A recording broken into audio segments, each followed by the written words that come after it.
Hello guys, welcome back to my YouTube channel. So, usapang motor muna tayo guys.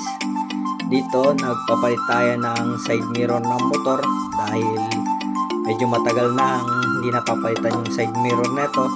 Nag-upgrade na rin tayo. Yung medyo malaki ang nilagay natin. Dito pa rin tayo nagpalagay dito sa Payatas IBP Road. Dito kasi guys, maraming bentahan ng side mirror dito. Tapos, ang kagandahan pa dito guys, pag binili mo yung item, free na rin yung kabit nila. So, pumunta naman tayo sa Petron guys. Dito tayo bumili ng pang change oil natin. At natanong natin sa kanila kung ano yung maganda. Sila rin magre-refer kung ano yung pwede nating ilagay or mas magandang ilagay sa scooter. So, bumalik tayo dito sa IBB Batasan guys para magpa-change oil dito kasi guys, kompleto sila ng gamit. So, mas maganda kung sa shop kasi binubugan pa yan guys para matanggal talaga yung mga dumi-dumi. So, eto na guys, chine-change oil na. Habang chine-change oil dito, tinatanong din nung gumagawa kung may mga ipapagawa pa kami other than that. So, sinabi ng mga kasama ko na ipagawa din yung ibang pyesa na sira, palitan na, tapos palinis na rin.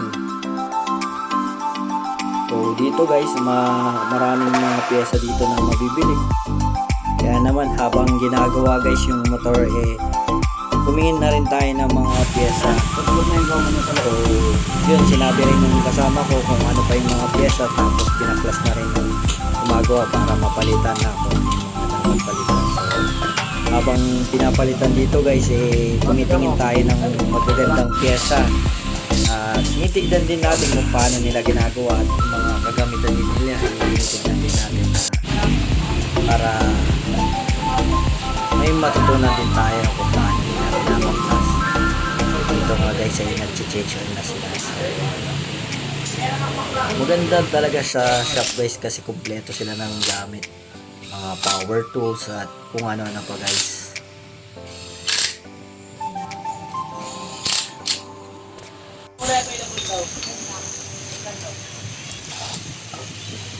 So, yun guys, unti-unti nang binabalik yung ating yung mga cover niya. Ito na yung last na ilalagay. So, yan na yung last na ginawa sa motor. Pagkatapos yan guys, pinaandar ko siya. Hindi ko nga lang nakuha ng video dahil ako mismo yung nagpatakbo. Mas lalong gumanda yung tunog ng makina guys nung napaklean